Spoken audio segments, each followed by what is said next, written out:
Hello students, let's start our part 2 of January night.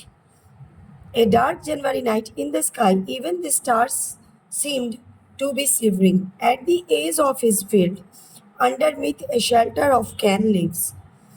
तो एक पूरा अंधेरी जनवरी की जो नाइट होती है यानी रात होती है उसमें ऐसा व्यक्त हो रहा था जैसे कि तारे भी ठंड से कपकपा रहे हैं और उसके खेत के किनारे यानी कि हल्कू के जो खेत था उसके किनारे में वह एक शेल्टर बना रखा था अपने रहने के लिए जो कैन लीव से बना हुआ था यानी गन्ना का जो पत्ता होता है ना उससे वह एक झोपड़ी टाइप बना के रखा था जिसमें वो रहता था।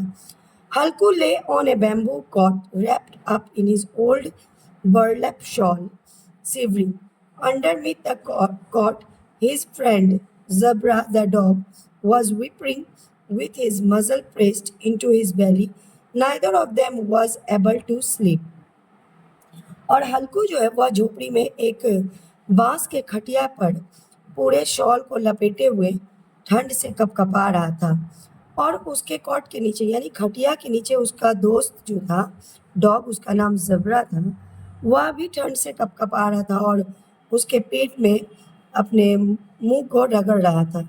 उसके बाद भी दोनों जो है सोने में सक्षम नहीं हो रहे थे। कारण क्या था कि उन्हें बहुत ज़्यादा ही ठंड लग रही थी। Halko curled up, drawing his knees closed against his chin, and said, Cold zebra, didn't I tell you in the house you could lie in the paddy straw?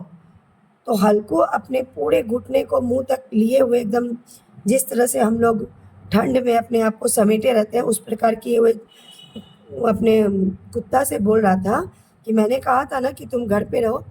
पेडी स्ट्रो यानी कि धान का ठंडी के दिनों में आप लोग देहात वगैरह में देखते होंगे ना कि पुआल बिछाया जाता है जिसको हम लोग अपने भाषा में पुआल बोलते हैं, उस पे तुम रहना। So why did you come out here? तो तुम क्यों यहाँ पर आए? Now you will have to bear the cold, there's nothing I can do. You thought I was coming out here to eat puris and sweets and you came running on head of me. Now you can mourn all you want. तो हल्कू dog से कह रहा है कि तुम अब यह ठंड को झेलो, मैं अब कुछ नहीं कर सकता हूँ। मैं तुमको ऐसा लगा कि मैं यहाँ पर आया हूँ पूरी और मिठाई खाने के लिए, अब ये सारी समस्याओं को तुम खुद ही झेलो। Zebra wagged his tail without getting up, protected his whimpering into a long yarn, and was silent. Perhaps in his canine wisdom he guessed that his whispering was keeping his master awake. तो जबरा अपने पूंछ को हिलाते हुए चुपचाप से एक जगह पे बैठ गया साइलेंटली, लेकिन वो जो सांसें ले रहा था, विम्परिंग कर रहा था, उससे उसको ऐसा फील हो रहा था कि उसका जो मास्टर है यानी कि जो मालिक है हल्कू, वह जग जा रहा है। हल्कू reached out his hand and patted Zebra's cold back. From tomorrow on, stop coming with me, or the cold will get you. This beach of a west wind comes from. Nobody knows where, bringing the icy cold with it. तो हल्को अपने हाथ को निकालते हुए उस के पीठ को सहलाता है और कहता है कि कल से तुम मेरे साथ मत आना, नहीं तो यह ठंड तुम्हें ले जाएगी। इतनी ठंड है जैसे कि बर्फीली हवा कहाँ से आ रही है, कैसे आ रही है, कुछ पता नहीं चल रहा है। Let me get up and fill my pipe, I will smoked 8 pipefuls already, but we will get through the night somehow, this is the reward you get from farming. तो हल्को कह रहा है कि मुझे उठने दो और मुझे पाइप पीने दो, यानी कि पाइप समझ लीजिए कि सिगरेट हो या गांजा हो, जो भी हो, पाइप पी लेता हूँ। मैंने 8 पाइप पी चुका है और उसके बाद भी रात किसी तरह से कट जाए ये पाइप के सहारे, यही रिवॉर्ड है हमारे फार्मिंग का। Some lucky fellows are lying in houses where if the cold comes after them, the heat just drives it away. कुछ खुशनसीब व्यक्ति ऐसे हैं जो आराम से अपने घरों में अभी सो रहे होंगे। ठंड तो आती है लेकिन हीट जो होता है उनके घर का वो उन्हें ड्राइव आउट कर देती है। A good thick quilt, warm covers, a blanket, just let the winter cold try to get them. Fortunes arranged everything very well. While we do the hard work, somebody else gets the joy of it.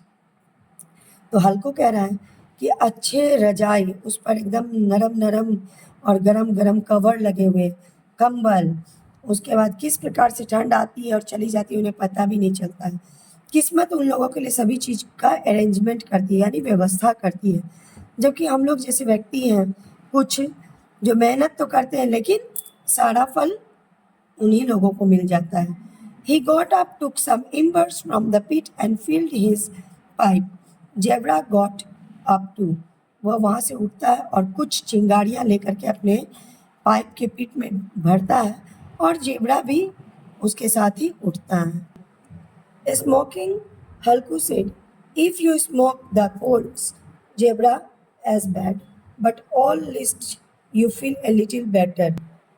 Smoking, Halku said, if you smoke the coals, just as bad, but at least you feel a little better. Zebra looked at him with eyes overflowing with love. तो हल्को smoking करते करते कहता है कि अगर तुम smoke करोगे तो कुछ जो है बेटर फील होगा। जेबरा भी बड़ी प्यार भरी आंखों से हल्को को देखने लगता है। You have to put up with just one more cold night, tomorrow it will spread some straw when you bed down in that you would not feel the cold. तो हल्को कहता है कि कल मैं तुम्हारे लिए कुछ स्ट्रॉ, आज भर की ठंड की रात को तुम काट लो, कल मैं तुम्हारे लिए यहाँ पर कुछ स्ट्रॉ यानी खड़ बिछा दूंगा जिस पर तुम आराम से सोओगे तो तुम्हें ठंड का एहसास नहीं होगा। Jabra put his paws on Halku's knees and brought his muzzle close. Halku felt his warm breath. Jabra जो है अपने पंजों को हल्कू के घुटनों पर रखता है और अपने मुंह को उसके नज़दीक लाता है। हल्कू को उसका गरम गरम जो सांस होता है उसका एहसास होता है।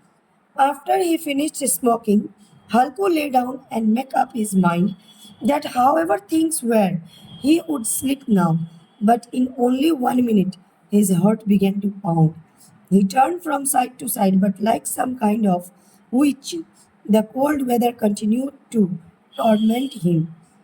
तो जैसे ही वो अपना स्मोकिंग को ख़त्म करता है, हल्कू फिर से अपने बेड पे जाता है और अपने माइंड में सेट करता है किसी प्रकार से वह सो जाए, लेकिन एक ही मिनट में उसका दिल धड़कने लग जाता है जोरों से, क्योंकि इतनी ठंडी हवा इस विच के तरह उसे तंग कर रही थी और वह साइड टू साइड यानी करवट बदलता हुआ समय को काटने लगा।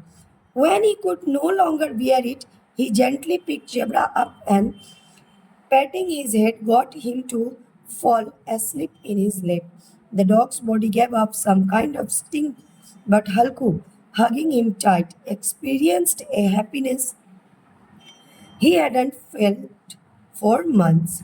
जब उससे यह ठंड बर्दाश्त नहीं हो सकी तो उस हल्कू ने क्या किया कि ज़ेबरा को अपने गोद में उठा के पूरी तरह से उसे अपने गोद में समट के कस के पकड़ रखा ताकि जो है सो वह दोनों ही सो सके। और यह खुशी उसे काफ़ी मिली जब वो जेबरा को अपने गोद में चिपका रखा था, तो उसे काफ़ी खुशी मिली जो वो महीनों से उसे नहीं मिली थी। Jabra probably thought he was in heaven and in Halku's innocent heart there was no resentment of his smell. तो जेबरा भी अपने आप में यही सोच रहा था जैसे कि वह स्वर्ग में है, और हल्कू का जो इनोसेंट हार्ट था उसे भी जेबरा के शरीर से जो गंध आ रहा था उसका कोई एहसास नहीं आ रहा था, उसे बुरा नहीं लग रहा था ये चीज़। He embarrassed him with the very same affection he would have felt for a brother और ए फ्रेंड। तो हल्कू जो है उसे इस प्रकार प्रेम दे रहा था जैसे कि वह उसका भाई या दोस्त हो। He was not crippled by the poverty which had reduced him to these tears at present.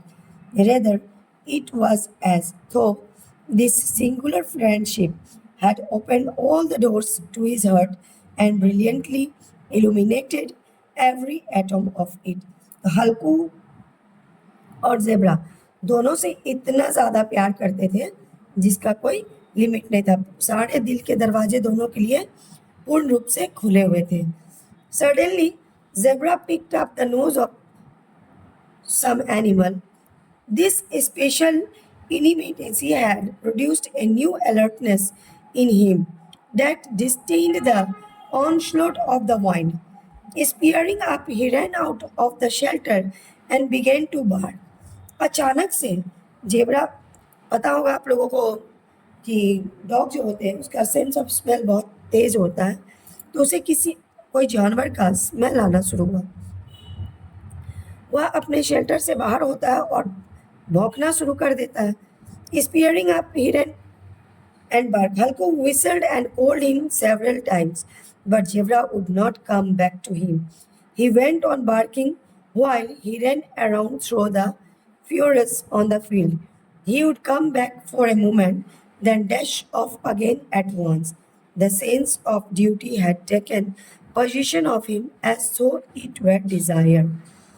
तो हल्को जो है जेबरा को बुलाने का बहुत कोशिश करता है, लेकिन वह नहीं आता है। और कुछ पल के लिए वह आता है, फिर से वह वापस निकल जाता है। ऐसे लग रहा था कि उसका ड्यूटी जो है पूरे उसके अधिकार में आ चुका है। तो आज के लिए इतना ही काफ़ी है। पार्ट 3 और पार्ट 4 इस स्टोरी का बचा हुआ है, तो मैं प्रयास करूँगी कि कल ख़त्म कर दूँ।